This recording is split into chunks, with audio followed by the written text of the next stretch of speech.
ayan, nalinisan ko na. Ito yung tinatawag nilang bakan. Ayan, nalinis na siya, guys. Brush ako ng brush nito one by one. Ang dami kaya.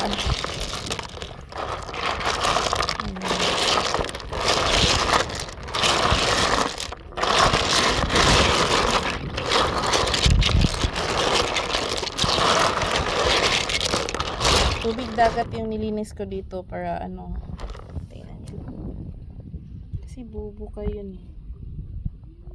Pag hindi ginagalaw, akala nila wala ng ano. Kusay yung bubuka sila. Kasi buhay pa kasi yan. Ganito yung ano, guys.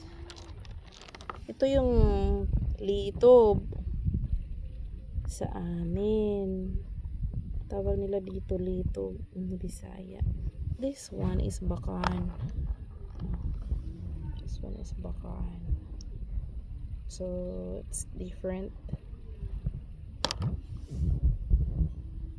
Marami yung ganito doon. Diyan sa may ano. Diyan.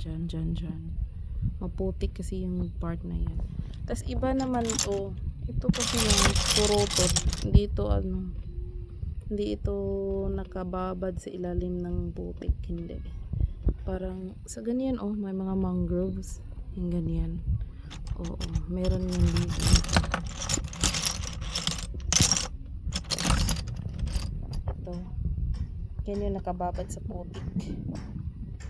Kaya kailangan talaga siyang ibabad sa tubig dagat para lalabas yung mga unwanted na mga dumi niya. Tsaka siya lulutuin.